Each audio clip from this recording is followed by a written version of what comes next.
На канале Абхазского телевидения вы смотрите информационный выпуск Камши-Кушара. Здравствуйте. 14 августа в Абхазии отмечают День памяти защитников Отечества. 27 лет назад, 14 августа 1992 года, войска Госсовета Грузии под предлогом охраны железной дороги вторглись на территорию Республики Абхазия. Началась Отечественная война народа Абхазии, длившаяся 413 дней. Война, которая унесла жизни тысяч сыновей и дочерей Абхазии, Северного Кавказа, Юга России, представителей нашей зарубежной диаспоры. В связи с 27-й годовщиной начала Отечественной войны 1992-1993 годов к народу Абхазии обратился президент Рауль Хаджимба. В этот скорбный день мы отдаем дань памяти защитникам Отечества, сложившим головы за свободу родной земли. Подвиг сынов и дочерей Апсны, добровольцев, пришедших к нам на помощь, навсегда останется в памяти народа. В этот день мы также чтим память нашего первого президента, главнокомандующего Владислава Ардзинба, взявшего на себя колоссальную ответственность за судьбу страны. Трудно переоценить роль Владислава Ардзинба, во главе с которым народ Абхазии одержал победу в Отечественной войне. Память о войне и жертвах нашего народа, уважение к подвигу героев, защитивших родную землю от вражеской агрессии, являются важнейшими основами стабильного и безопасного государства, отмечается в обращении президента Рауля Хаджимба к народу Абхазии. По сложившейся традиции 14 августа родные и близкие погибших, ветераны и инвалиды Отечественной войны, представители общественности и школьники возлагают цветы к мемориалу Владислава Ардзинба в селе Нижняя Шера и в парке боевой славы в Сухуме. В церемонии возложения принял участие президент Рауль Хаджимба. Репортаж Али Китрапш. 14 августа – трагическая дата в истории современного абхазского государства. Дата, навсегда разделившая жизнь нашего народа на «до» и «после». В этот день по всей стране проходят памятные мероприятия. Уже с утра люди со всех концов Абхазии едут сюда, к могиле первого президента Владислава Ардзинба, чтобы отдать дань памяти и уважения.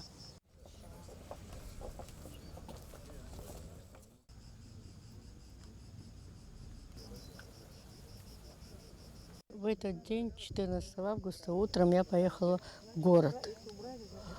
И в городе никакой паники не было где-то до 10 часов.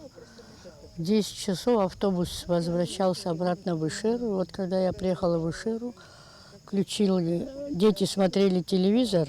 И, мама, что случилось? Война началась. Я говорю, какая война? Ну, в Сухуме уже война идет. Я говорю, слушайте, я только сейчас оттуда возвращаюсь. Никакой там войны не было. Ну, так началась война. Всему моему абхазскому народу, чтобы мы, как раньше были сплоченные, выиграли эту войну, вот так, чтобы сплотились все, жили все на благо Абхазии, потому что немало ребят сложили свои головы, свою молодость отдали. Конечно, на этой войне погибло очень много наших ребят, особенно вот ишерцев. Про ишерцев я хочу сказать, даже без слез невозможно это говорить. Мои все братья почти погибли, осталось двое в нашей фамилии. Да, это Тимур Бигвава, это Тарьел Бигвава, это Рауль Бигвава. Говорить очень тяжело. Вечная память всем им. Затем памятные мероприятия продолжились в Сухуме. Сотни жителей и гостей столицы спешат в парк Славы, где захоронены останки солдат-защитников Родины, которые сражались за свободу Абхазии, не жалея сил и жизни. Ветераны войны и матери погибших с волнением идут сегодня сюда и возлагают цветы к подножию мемориала. Президент Рауль Хаджимба, премьер-министр Валерий Бганба, спикер парламента Валерий Кварчи, чрезвычайный полномочный посол России в Абхазии Алексей Двинянин, члены правительства, депутаты, военнослужащие, общественность. В этот день вся страна склоняет голову перед подвигом солдат-защитников, перед героизмом и самоотверженностью абхазского народа. 27 лет назад, 14 августа 1992 года, в самый разгар курортного сезона, войска Госсовета Грузии под предлогом охраны железной дороги вероломно вторглись на территорию Абхазии. Так началась Отечественная война народа Абхазии. О том, что началась война, командир роты Сухумского батальона, кавалер ордена Леона Юрий Хватладзе узнал из новостей. И уже к вечеру 14 августа был на Красном мосту в Сухуме, где и принял свой первый бой. Когда подошел, племянник мой, он погиб в марте, на пулемете наверху вот на танке сидел, был Одиссеят либо такой. Я говорю: Одиссей, ты что там делаешь?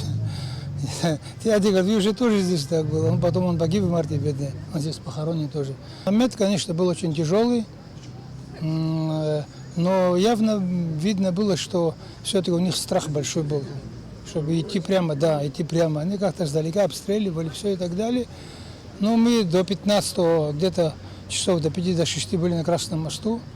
Потом они начали обходить нас тут с улицы Чанба, сверху. Там уже наверху ребята погибли, которые поднялись на лазе. Нас вывели оттуда и в полк повезли. Мы там 15 ночи пробыли, 16 утра. Нас человек 25-30, наверное, взяли. На новом районе была Пацхагума. Там поставили, там шлагбаум. Вот 18 мы отошли, да вот они сразу вошли в город. Ветеран войны Валерий Квиквискири убежден, что тогда, в страшное для страны время, именно единство, боевой дух и мысли о победе привели к заветной мечте. Это видно было, что война начнется. Видно было, что когда грузинская армия, абхазская армия, еще русская армия, здесь война началась, уже это ясно было.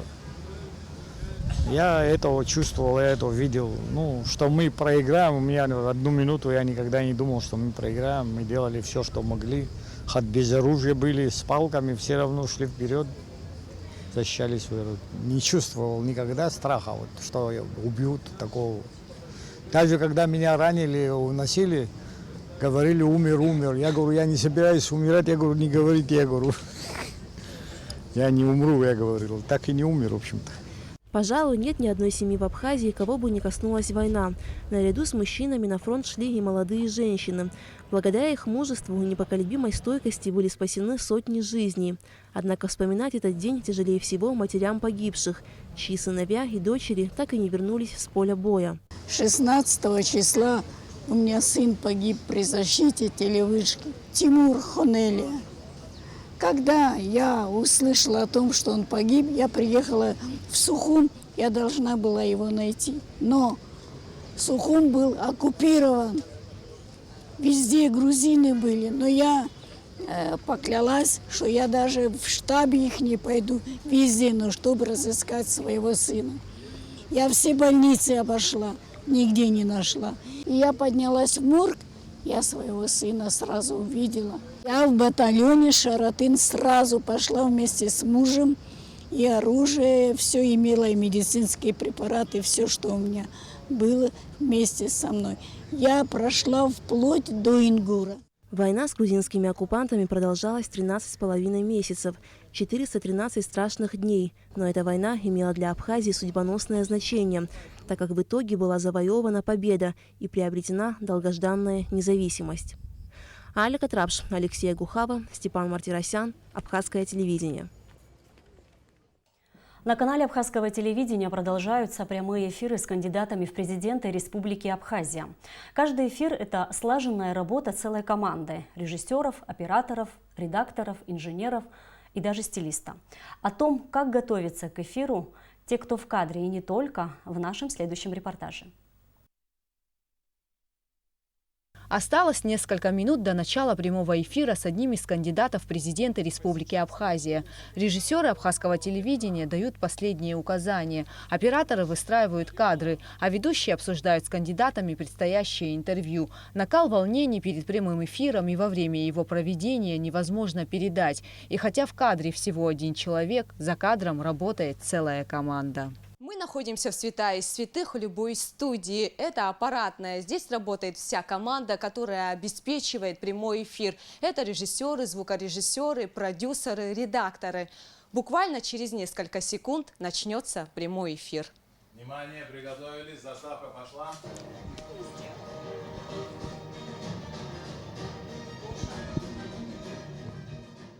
Формат и длительность каждого эфира были определены Центральной избирательной комиссией Абхазии. Однако, несмотря на то, что беседа должна была проходить на государственном абхазском языке, некоторые из кандидатов предпочитали отвечать на вопросы на русском языке.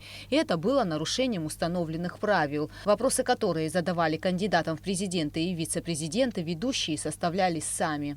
Правда, согласовывая их с редакцией. Мы, ведущие, работаем в тесном контакте с нашим редактором и с нашим продюсером. Мы составляем вопросы, потом садимся, бурно их обсуждаем. Мы все разные люди, у нас может быть разное мнение, но в одном мы едины.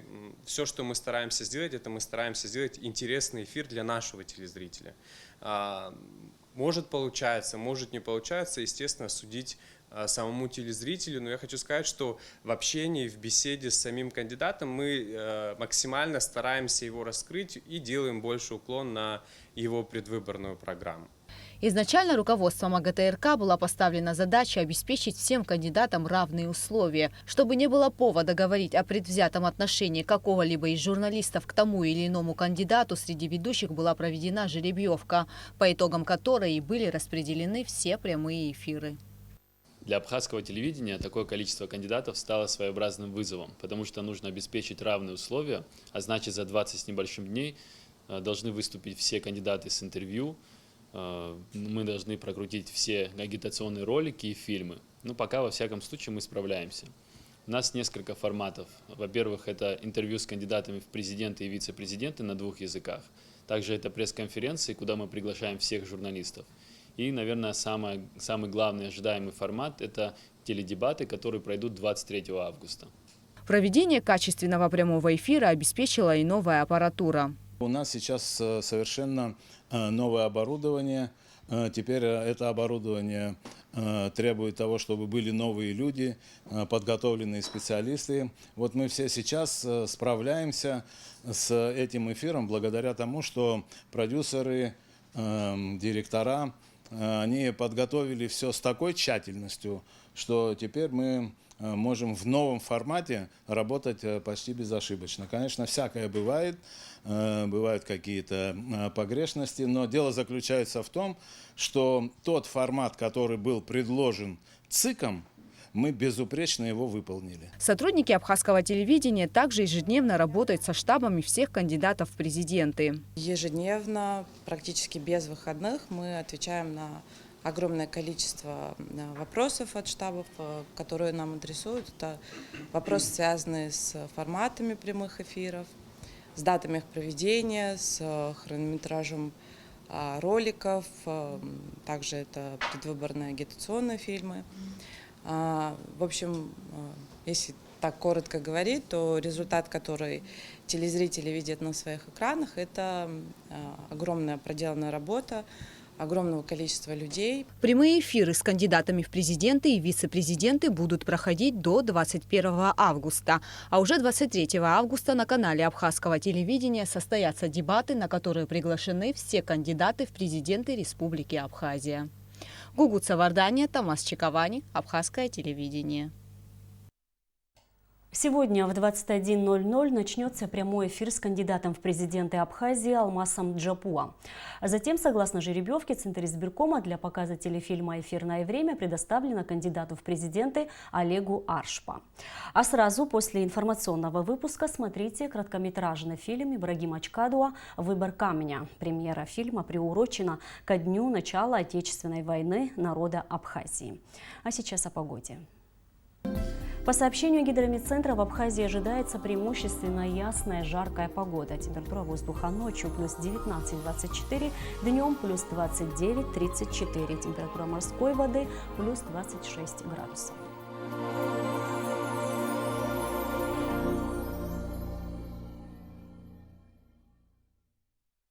И на этом наш выпуск завершен. Всего вам доброго.